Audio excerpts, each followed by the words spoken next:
Hello friends, Gayatri క్రియేషన్కి స్వాగతం. ఈరోజు నేను సరి అయిన వైద్యం అనే కథ గురించి చెప్పబోతున్నాను. ఓసారి నేను జబ్బు పడ్డాను. అది జబ్బు కూడా కాదండి, అది ఒక వింతైన జబ్బు. ఓ జ్వరం కాదు, ఓ జలుబు కాదు.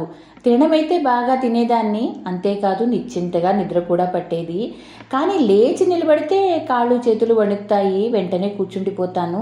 లేచి తిరగడం మాట అట్టుంచండి, నిటారుగా నిలబడమే కుదరదు. దినమంతా మంచం మీద పడుకునే ఉండేదాన్ని. ఇంటి పని కూడా నాతో పాటే పడుకునేది. మా శ్రీవారు సుపుత్రుడు వారితో కాగలిగిన పని ఎలాగాలో చేసుకుంటున్నారు. వంట చేయడం వారికి రాదు, అందుకే ఎవరినైనా వంట మనిషి పెట్టుకోవాలని నిశ్చయించుకున్నాను. కానీ ఈ రోజుల్లో ఇంటి పని చేయడానికే మనుషులు అంత సులభంగా దొరకడం లేదు. పైగా మేము మా కాలనీ కొత్తగా వచ్చాము. ఇరుగు పొరుగు వారితో కూడా నాకు అంతగా పరిచయం లేదు. ఎవరిని పిలవను అని కొద్దిగా ఆలోచించిన మీదట నాకు గుర్తుకొచ్చింది మిసెస్ నందిని గారింట్లో శాంతాబాయ్ అనే వంట మనిషి ఉంది అని. ఆమె వంట వరపు బాగా చేస్తుంది అని విన్నాను. ఆమెను పిలిస్తే ఎలా ఉంటుంది, ఇక్కడ వంట చేయడానికి వీలవుతుందో ఏమో అడగాలి అనుకున్నాను. అలా అనుకున్న వెంటనే మిసెస్ నందిని గారికి ఫోన్ చేశాను. పలకరింపులయ్యాక నా ఆరోగ్యం గురించి, మా ఇంటి పరిస్థితి గురించి వివరించి, నందిని గారు కొద్దిగా మీ వంట మనిషిని పంపుతారా ప్లీజ్, మరో వంట మనిషి దొరికేదాకా మా ఇంట్లో కూడా వంట చేయించుకుంటాను, నాకు చాలా అవసరము అన్నాను ఆర్దింపుగా. ఆ విషయంలో నందిని కాస్త తటపటాయించి సంకోచిస్తూ చివరకు ఒప్పుకుంది. చూడండి, పంపడానికి నాకే అభ్యంతరం లేదు, కానీ మీకు నచ్చుతుందో లేదో, మా వంటావిడ చాలా నాజుకైన మనిషి, పెద్ద పెద్ద కోరికల మనిషి. దానికి తోడు ఆమె ఎప్పుడు ఊహల్లో వివరిస్తూ ఉంటుంది. నేను చెప్పేది చెప్తాను, ఆ తర్వాత మీ ఇష్టం అంది చివరగా. నేను సర్దుకుపోలేండి, కొద్ది రోజులే కదా అని ఆమెను ఒప్పించాను.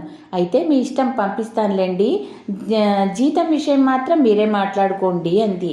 Thank you very much Nandini గారు అని చెప్పి ఫోన్ పెట్టేసి నేను నిశ్చింతగా టీవీ చూస్తూ కూర్చుండిపోయాను. కొద్దిసేపటి తర్వాత కాలింగ్ బెల్ మోగింది. వెళ్ళి తలుపు తెచ్చి చూస్తే గుమ్మంలో నందిని వాళ్ళ వంటావిడ నిలబడి ఉంది. గంజి పెట్టిన కాటన్ చీర, దానికి సరి అయిన మ్యాచింగ్ బ్లౌజ్, చెవి పక్కన చిన్నని గులాబీ పువ్వు, కళ్ళకు కళ్ళజోడు.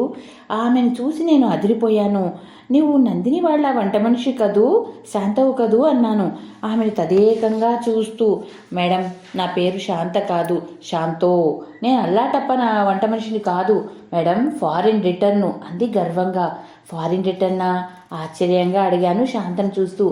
అవును, ఒక ఫ్యామిలీతో పాటు నేను విదేశాల్లో ఉండేదాన్ని. వాళ్ళ హౌస్ కీపింగ్ పూర్తిగా నేనే చూసేదాన్ని.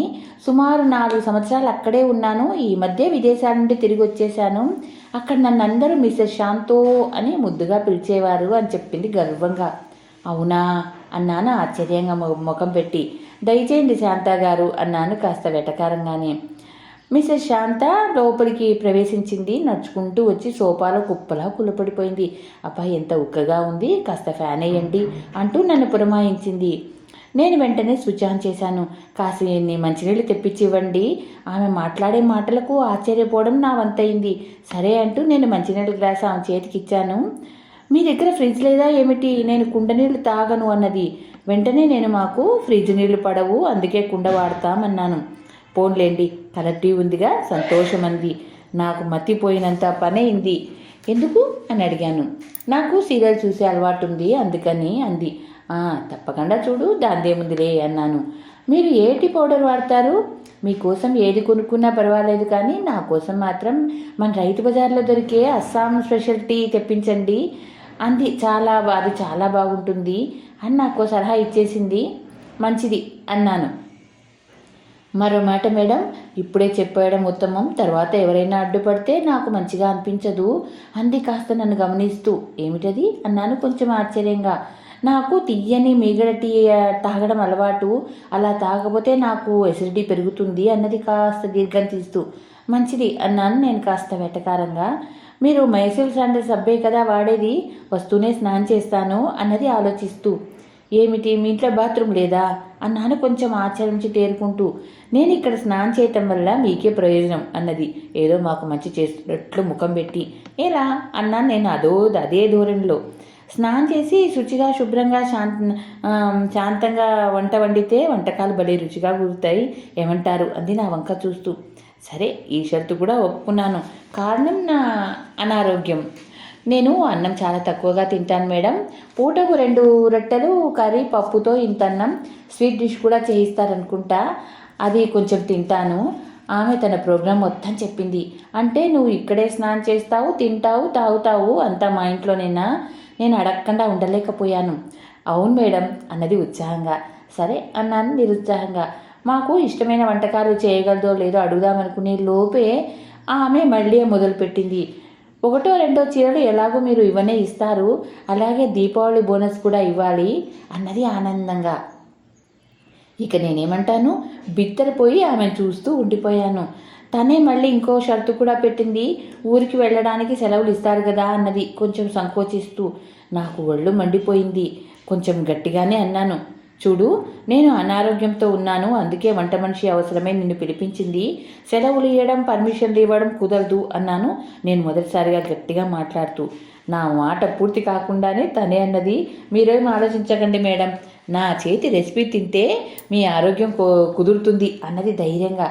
అయితే నేను ఎట్లా చక్కెర పోస్తాను అన్నాను అంతే ధీమాగా. ఆదివారం రోజు మీ ఇంట్లో ఫీస్ట్ తప్పదనుకుంటా. అయితే సాయంత్రం కుకింగ్ సెలవు కదా, నేను ప్రతి ఆదివారం రాత్రి డైటింగ్ చేస్తాను అన్నది నన్ను చూస్తూ. కానీ మేము చెయ్యం కదా అన్నాను నేను కాస్త వెటకారంగా. సరే, మీకోసం మిగిలింది ఏమైనా ఉంటే వేడి చేసి పెడతాలేండి అన్నది ఏదో తప్పదు భగవంతుడా అన్నట్లు. వంటావిడ గారి ఆగడం మరీ మితిమీరిపోతుంది. నేను అడిగిన ప్రతి ప్రశ్నకు ఆమె టకటకా జవాబు చెప్పేస్తుంది. నాకు ముందుగా కొంత డబ్బు అడ్వాన్స్గా ఇవ్వాలి అన్నది తను అప్పుడే చేరిపోయినట్లుగా. ఎందుకు అన్నాను, ఈమెను చేర్చుకున్నది ఎవరు అన్నట్లుగా. యజమానుల మాట ఏమిటి నమ్మకం? ఎప్పుడైనా నౌకర్లను తీసేయచ్చు కదా, అప్పుడు మా లాంటి పేదవాళ్ళ గతి ఏం కాను అన్నది నా వంక చూస్తూ. అలాగేలే, అడ్వాన్స్ రేపిస్తాను అన్నాను. నాకు వంట మనిషి అవసరం తప్పదు కదా, నా ఆరోగ్యం కూడా సరిగా లేదు, అందుకని. చాలా సంతోషమండి, ఇక నేను వెళ్తాను అన్నది లేచి నిలబడుతూ. మీరు ఒక పని చేసి పెట్టాలి అన్నది నన్ను గమనిస్తూ. అది అన్నాను. ఇంకా ఈ సంభాషణ పూర్తి కాలేదా అన్నట్లు చూస్తూ. మేడం, రేపు నేను వచ్చేలోపున పిండి రుబ్బి ఉంచండి, అలాగే కూరగాయలు కూడా తరిగి పెట్టండి, ఇంకా బియ్యం పప్పు నానబెట్టి ఉంచండి, మిగతా పనంతా నేను వచ్చి చూసుకుంటాను అన్నది తను బయలుదేరుతూ. నాకు అప్పుడు గుర్తొచ్చింది. ఇదిగో అన్నట్టు నువ్వు జీతం ఎంత తీసుకుంటావో చెప్పనేలేదు అన్నాను. అవును కదా, నా మతిమరుపు ఎక్కువైంది, మర్చిపోయాను. ఏమంతా ఎక్కువ తీసుకోనిలేండి, ఓ 10,000 మాత్రమే, 10,000 ఓన్లీ అని ఆమె వెళ్తూ వెళ్తూ చెప్పింది. అలా ఆమె వెళ్ళిపోయింది. నాకు కింద చెమటలు పట్టేశాయి. తలుపు మూయడానికి కూడా లేవలేనేమో అనుకున్నాను నేను. కానీ ఎవరో మంత్రం వేసినట్లుగా నాలో మార్పు వచ్చింది. నాలో ఇప్పుడు కాలు కానీ చెయ్యి కానీ ఏమాత్రం తడబడ్డం లేదు. ఒక్కసారిగా బలం పుంజుకున్నట్లుగా అయిపోయింది. నాకు ఇప్పుడు పూర్తిగా నయమైపోయింది. డాక్టర్లు మందులు అవసరం లేకుండా నేను సులభంగానే నడవగలుగుతున్నాను. ఓహ్, ఏమిటిది చమత్కారం అనుకుంటూ ఆశ్చర్యంగా. నందిని గారు చెప్పింది నిజమే. మా వంట ఆవిడ చాలా నాజూకమైన మనిషి, ఊహల్లో తిరియాడే మనిషి అని. నిజమే, ఈవిడ గారితో నేను పనేం చేయించుకోగలను? ఆవిడ గారి మాటలకు నా సర్వరోగాలు మటుమాయమైపోయాయి అనుకున్నాను నాలో నేను. అంతలోనే నా సుపుత్రుడు వచ్చాడు. వస్తూనే నన్ను చూస్తూ అడిగాడు, మమ్మీ నువ్వు హఠాత్తుగా ఎలా బాగైపోయావు అన్నాడు నన్ను గమనిస్తూ. బహుశా నా రోగం మీద శాంతో మెడిసిన్ ప్రభావం పడినట్లుందిరా అన్నాను నేను నవ్వుతూ.